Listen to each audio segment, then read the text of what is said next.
یہ کیسے ہو سکتا ہے کہ انسان اور جاندار ایک ہی جیسے ہو؟ السلام علیکم دوستو، میرا نام ہے ستار کنگرانی۔ کیا انسان اس دنیا میں بغیر کسی مطلب اور مقصد کے پیدا ہوا ہے؟ کیا انسان بھی دوسرے جانداروں کی طرح ہی پیدا ہوا ہے؟ اگر انسان بھی دوسرے جانداروں کی طرح ہی پیدا ہوا ہے تو انسانوں میں ریشنلٹی بہت زیادہ ہے اور جانداروں میں ریشنلٹی کیوں کم ہے؟ چارلس ڈارون اپنی تھیوری میں اس بارے میں کیا کہتے ہیں اور ہمارا ریلیجن یا ہمارے مسلم اسکالر اس بارے میں کیا کہتے ہیں، آج اس کو اس ویڈیو میں ڈسکس کریں گے۔ آپ اگر میرے چینل پہ نئے ہو تو پلیز میرے چینل کو ضرور سبسکرائب کر لینا۔ اب چلتے ہیں اپنے انٹرسٹنگ موضوع کی طرف۔ جی، چارلس ڈارون 1859 میں ایک اہم کتاب لکھتے ہیں، origins of species، جس میں انہوں نے ایوولوشن تھیوری پیش کی۔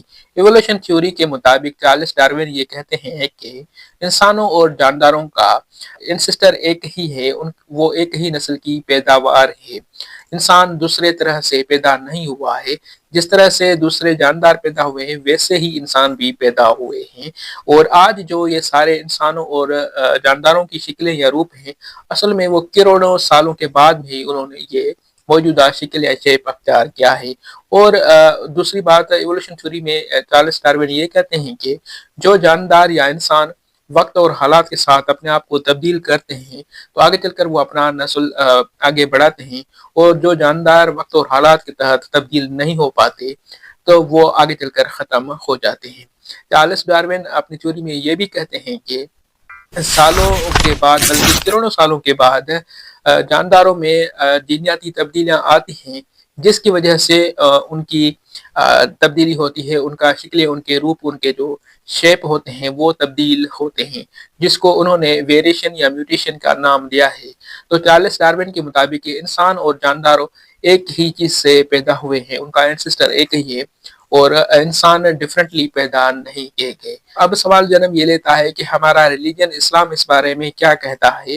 ہمارا ریلیجن قرآن شریف میں یہ کلیئرلی ہمیں بتاتا ہے کہ انسان کو اس دنیا میں ایک مقصد کے تحت ہی پیدا کیا گیا ہے، اور سب سے پہلا انسان حضرت آدم علیہ السلام ہی تھا، جس کو قرآن شریف کے مطابق مٹی سے پیدا کیا گیا ہے۔ اور انسانوں میں جانداروں کی طرح ایک اور چیز بھی ہے جس کو اسپرٹ یا روح کہا جاتا ہے۔ جانداروں میں اسپرٹ ہمیں نظر نہیں آتا، لیکن انسانوں میں اسپرٹ اور یا روح ضرور ہمیں نظر آتا ہے۔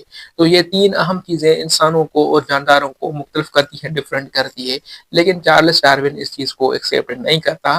وہ کہتا ہے کہ انسان بھی ویسے ہی پیدا کیے گئے ہیں جس طرح سے دوسرے جاندار۔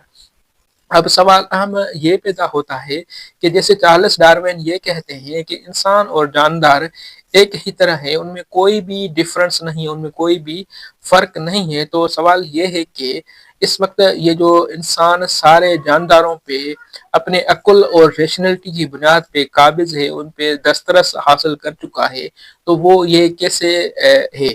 اور انسانوں میں ریشنلٹی بہت زیادہ نظر آ رہی ہے اور جانداروں میں ریشنلٹی بہت کم نظر آ رہی ہے، اس کی کیا وجہ ہے؟